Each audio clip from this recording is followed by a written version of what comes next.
Hey, what's up everyone? RP3 here.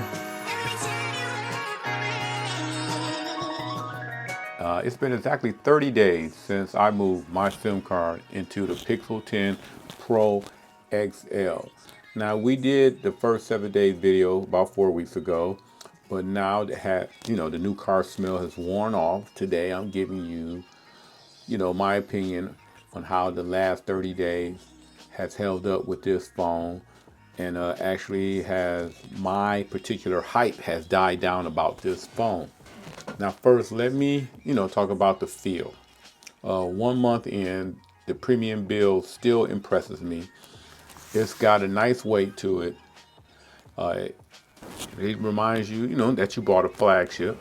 The ergonomics, the build of it, the rounded corners are great, but going to be honest, I'm fully trying to get used to the switching of the power button and the volume rocker. I'm used to the volume rocker being up high, but that just comes with muscle memory. So it would take a little time to get comfortable with that particular switch. But if you're the type of person like myself who uses two phones, uh, trying to remember the orientation of buttons sometimes can be a little confusing.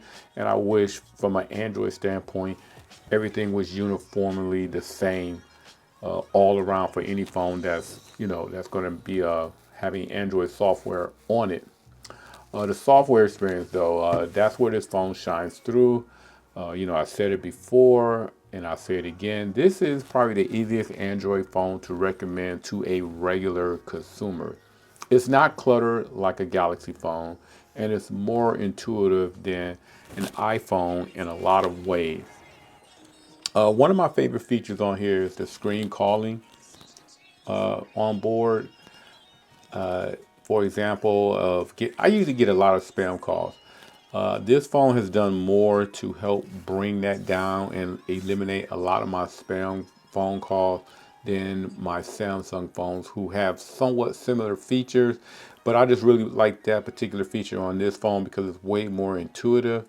And possibly going forward, I might download the actual Google Pixel app from the Play Store and maybe use that as my phone dollar of choice going forward, no matter if I'm rocking a Samsung phone or what have you. But that I may try that when I pick up the X26 Ultra later on. Cameras. It's been freezing outside, so I really haven't been able to get some really nice shots outside. It's been kind of gloomy and gray, but I've been indoors, so I took a couple of shots, and I'm going to put a couple up. You let me know what you think of the camera. Google can always hang their hat on photography.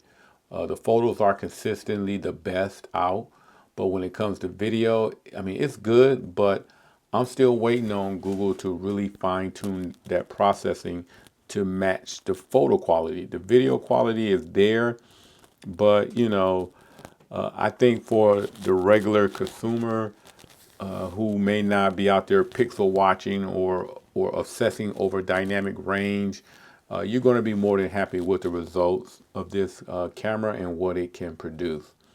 Battery life has been top notch in my opinion. I'm getting through entire days without even worrying about a charger.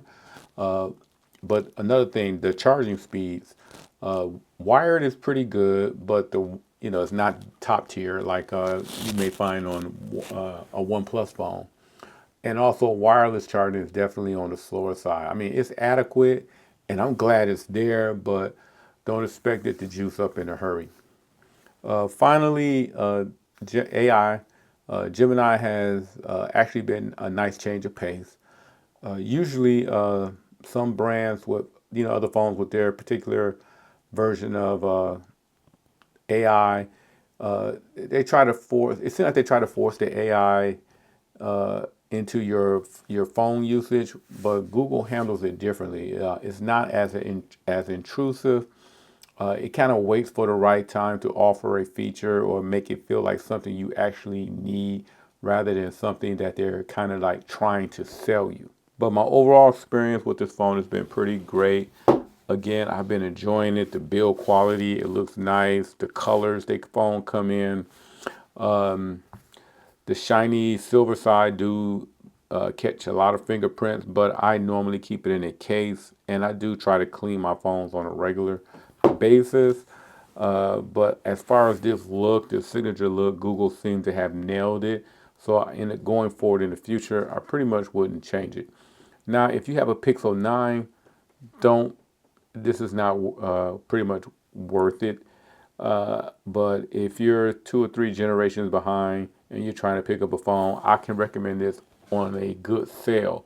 It's hard to recommend this phone at a full price. I did get this phone at a very, very good deal with a trade-in, a discount, and a discount code. I pretty much got this phone for $239. I had to get, but I had to, I pretty much wanted to catch everything on sale.